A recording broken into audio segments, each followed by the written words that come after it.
Right, what's going on, guys? Welcome to We Got a Problem. So it seems Sadiq Khan is being called out for his terrible record in London, not only by the US President Donald Trump, but also by some newspapers in the UK, like the Terrible Sun, which have called out the fact that he spends double the amount now that he did in 2016 on the culture budget, while 30 people are killed in London. So let's take a quick look at this, because there's a few points in there I'd like to make. Now, obviously, the title reads, Wrong Priorities. Sadiq Khan's culture budget almost doubles as crime spirals. 30 killed in London in 2019. I mean, there's 4 been killed in the last couple of days, so... Now, as crime continues to ravage the capital and the country, the Tories said London Mayor wasn't fully grasping the seriousness of the problem. Sadiq Khan has been accused of having the wrong priorities for London after it emerged the culture budget had increased by 11 million on his watch. As crime continues to ravage the capital and across the country, the Tories said London Mayor wasn't fully grasping the seriousness of the problem and urged him to put more money into extra police officers instead. Well, yeah, that's obvious. He should have been doing that from the beginning. Now, Mr. Khan has claimed to have done all I can to tackle violent crime in London, but ministers aren't giving him enough money to make ends meet. But the culture budget has increased from 13.2 million in 2016 and 2017 to 24.6 million in the 2018-2019. It's predicted to fall slightly to 21 million next year. Like it falling from 24 million to 21 million makes any real difference. Why is it 21 million? Why does the culture budget even need 13 million? Now, some of the money promised includes 1.35 million to hold the London Borough of Culture Award in Waltham Forest this year. You see that? Complete waste of money. Why? The London Borough of Culture Award. Maybe 300-400 people give a shit? Why are you spending that? 1.2 million has been splashed out to try and make London the games capital of the world. I mean, I'm an avid gamer. I like playing video games, but I still don't agree that 1.2 million to make it the games capital of the world is really necessary. Who cares where the games capital of the world is? Games are online now. You are the games capital of your own world. The article continues, millions has been given to the London Design Festival and the British Fashion Council. 4 million is earmarked to move to the London Museum too. Now, I can understand the London Museum, or the Museum of London, sorry. I can understand that. London Design Festival and the British Fashion Council, I don't agree with that. Why? Why are we giving them money? Who cares about fashion or London Design Festival? It's just wasting money. Labour's policies, I suppose. Londoners will rightly question how this mayor can routinely claim that he doesn't have the money to tackle our city's terrible violent crime epidemic, yet somehow find millions extra to splurge on fashion, film and a games festival. I couldn't agree with him more. How can he sit there saying that there's not enough police officers and he doesn't get enough money? This just goes to show that Sadiq Khan has entirely the wrong priorities for London.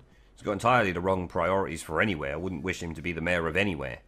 It's becoming clearer by the day that this mayor simply doesn't grasp the seriousness of our city's soaring crime rates. If he did, he'd stop spending money like water on waste, spin and extra bureaucrats, and instead use this cash to get more police on our streets. Tories want to make swinging cuts to the mayor's PR, culture and GLA budgets to put 1,400 more cops on London streets. The mayor's office said that tackling violent crime was Mr. Khan's highest priority, but said that he had to make up for cancel youth budgets which have been slashed by 39 billion. They argued that the extra cash spent in the culture department would go towards activities and training to help kids stop getting caught up in crime, and towards creating jobs in the run-up to Brexit. Now hold on a minute, I gotta call some bullshit from this shit weasel here. London doesn't need no jobs. I live in London. There's loads of jobs. If you want a job in London, you go and get a job. Like, if you don't want a job in London, you don't get a job. That's it. Like, London is probably the easiest place I've lived in, and I've lived in a few places around the country. This creating jobs in the run-up to Brexit is nonsense. London creates its own jobs. It's been the same for years. Now, Soy Boy Khan hiked up council tax for Londoners early this year by an average of £26 a year to pay for more police, the fire brigade and his new violence reduction unit. No, by the sounds of it, it was paying for his £24 million culture budget. But today he has written to the Home Secretary, Sadiq Khan, demanding more cash, and he's going to apply for extra funding to cover the costs of policing the climate change protests in the capital this week, which have caused chaos to thousands or hundreds of thousands. Yeah, I could understand him asking for some more money from that, but why don't you just take it out of your £24 million culture budget? Absolutely ridiculous. A spokesman for the Wanker of London said tackling violent crime is Sadiq's highest priority in the face of huge government cuts to the police and youth services. Well, there you go. You've got 24 million you can spend on the police. Get rid of your stupid culture budget. Oh no, keep the 4 million for moving the Museum of London. I can't complain with that. If it needs to be moved, if there's something wrong with the building, then move it. But the rest of it, complete waste of money. And then now let's take a look at some of the figures that they have for how crime has spiralled in London under Sadiq Khan in the last few years. All crime in London up from 777,000 to 827,000. Burglaries up from 69,000 to 77,000. Thefts up from 305,000 to 330,000. Murder up from 101 to 153. Common assault from 65,000 to 71,000. Violence up from 237,000 to 250,000. Robbery up from 24,000 to 32,000. And offensive weapons up from 5,500 to 6,900. And that's from the Met Police end of year data 2016 to 2017-2018. Now they added that Sadiq Khan has invested records amount in the Met, including funding the Violent Crime Task Force of nearly 300 officers dedicated to tackling the violence. He is also tackling the underlying causes of crime by setting up the new Violence Reduction Unit and £45 million Young Londoners Fund. Now he's probably spending that on himself. Now the Mayor's cultural programmes form a crucial part of this work. Creating constructive activities for young Londoners away from crime. They already have that, it's called gaming, they play that at home.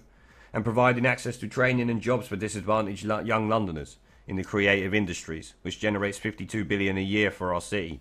Like, I live in London, I know what London's like. And I know there is jobs here, so you don't need to be spending this money to create jobs. There's plenty of jobs. The people that are running around doing knife crime, they're not looking for a job. You know what I mean? They have a job. It's called drug dealing. Now the article ends with a video of Sadiq Khan blaming parents for letting kids carry knives in his latest bid to dodge responsibility for the crime crisis. No, I apologise, Richard, if that's how it came across. That's not what I said or meant, and I'm not sure what interview you referred to. The point I was making is when I speak to colleagues in Birmingham, Manchester, Liverpool, all of us are saying, by ourselves, we can't solve this, Richard. We need assistance from the government in terms of resources and powers, but also all of us has a role to play. If you're a mum, dad, and somebody's leaving the house from your family or a big brother, big sister with a knife, it's your job to stop them leaving the house with a knife. It makes them less safe, not more safe. What if they, no, well, hang on. What if a 16-year-old lad simply tells his mum or his dad to blank off, and he goes out with the knife? He'll do what he wants to do, and you know, there's a limit to parental power, isn't there? That's why we have teen criminals, because parents actually, some of them don't control their kids as much as they could do, but many of them are quite powerless because the kids have decided to do what they want to do. So to offload the problem onto the parents is a bit simple, isn't it?